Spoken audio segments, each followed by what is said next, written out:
When making a campaign in D&D, it is important for you to know one universal truth. You will never have a plan for everything.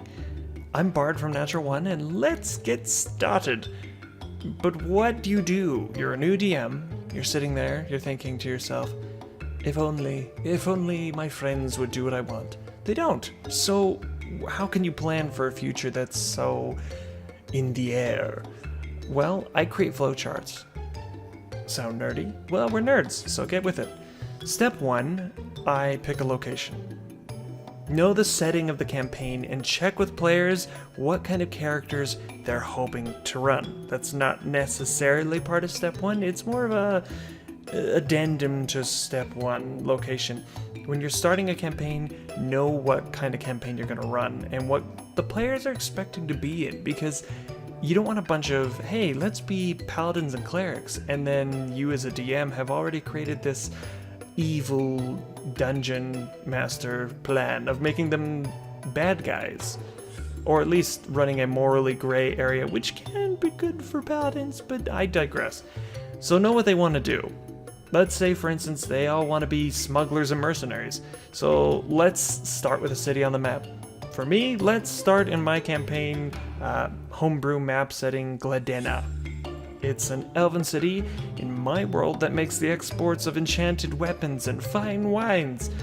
Basically, a complete right pick for any smuggler or thief. So there's a large river that goes out, and it goes all the way to the ocean. It takes a few days traveling to get to the ocean, where they're going to be, I don't know, maybe it's a one-shot, and they're all just trying to get these goods and make a big amount of money. But the problem is they may not do exactly what you want. So it brings me to step 2, which tends to come into the flowchart aspect of it, because now you've set it up. Don't let them knock it down. Give them the freedom to choose how to react with whatever you throw at them, but do not, and I repeat, do not railroad them. Keep them on task, give them interesting bits to nudge them into the fun interactions that you've painstakingly made for them, but don't push them into it. So, create how many you want, but I like to make about 3, because 3 seems manageable. You'll see why. Alright, step 2, part 1. They go along with the smuggling. They say, hey, you know what? You've created this, we're on a boat, we've got our stuff, we've got our ill-begotten goods, you've got like 6 crates of wine and about 15 enchanted items. Everyone's kind of picked what they want, but it's kind of forbidden. Let's say, don't take from your own stash. You want to sell to get money. You're not necessarily warriors that need them. You just want to sell them. So create the NPCs in the situations within the town. I would make it kind of have an interesting feel to it. Maybe their informant, if they ask around, says, oh yeah, the river's not the best place to smuggle. It can get a little dicey. There's a lot of guards, or say there's a lot of brigands that rob particular trade routes. But they go along with it anyway. So make it feel real. A good thing you can do is study medieval villages on rivers and river trade and how they do it. That way you won't be totally shocked when you get asked the question. Okay, so step 2, part 2. They plan to go along with it. They jump right in. They jump on the boat and they get going. But they plan to hold camp in between towns and ignore towns and cities altogether that are along the route until they reach Obraka, which is the end. Make close encounters like guards along the riverbank, where they'll have to do stealth checks and things that would make it interesting along the way. Rival gangs maybe that heard about the supplies being smuggled, things that they didn't ask about in step 2, part 1. You can kind of use that information that you'd already planned, maybe even NPCs that you'd made, to put into this step and kind of make it feel like it was planned all along, which it is. Alright, step 2, part 3. They decide not to leave Gladena and spend some time shopping. These guys, your people, decide, let's get shopped right away. Obviously they have hot goods, so they're not going to take it with them to the market, so they leave it on the boat. So what do? You plan for your people's stuff to get confiscated. They get an inspection.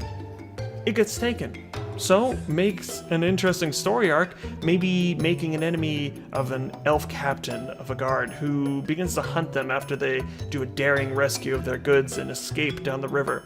They know that the danger has become more prevalent, but now it's going to become more of an issue, which makes step 3 even more exciting. And why is it more exciting? The answer, you fill out more bubbles. Just like this. You go down the line, giving 1, 2, 3, or even 60 options if you're crazy.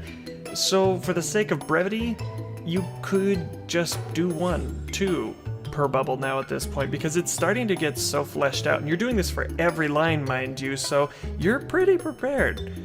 Will they find a chink in your armor and stab you there? Yes. They will go into that random shop that you forgot to add an NPC to and say, "What's this guy's name?" And you'll say, "His name is George." And they'll say, "What does he sell?" And you say, "Lawnmower equipment." And they'll be like, "What?" "He sells swords for lawns, specifically." And you see what I mean? They'll do things that you don't plan. Just have fun with it.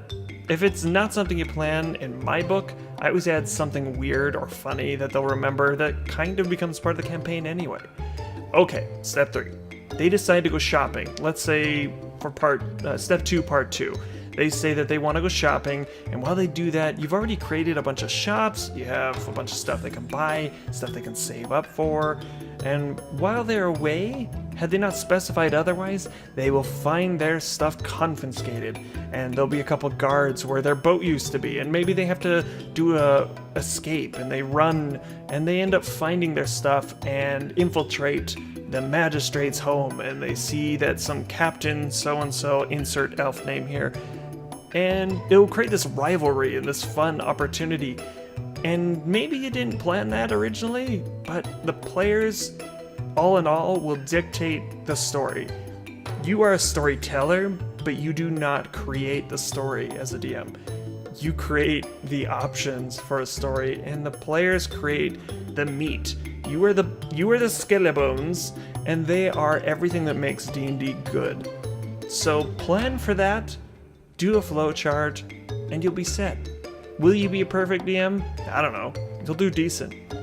But don't doubt yourself, and just give yourself a chance by doing something proactive and planning for it. Even if it never happens, you can still use these later on. That is all for today. I hope you enjoyed this DM Tips with Bard, and, subscribe. Do all the fun stuff. I don't care. Yeah, I mean, I do, but in the end, if I helped you, I feel good about that. Also, I do music. That's a thing. Okay, well, anywho, may your rolls always be natural ones, just not natural ones like our name.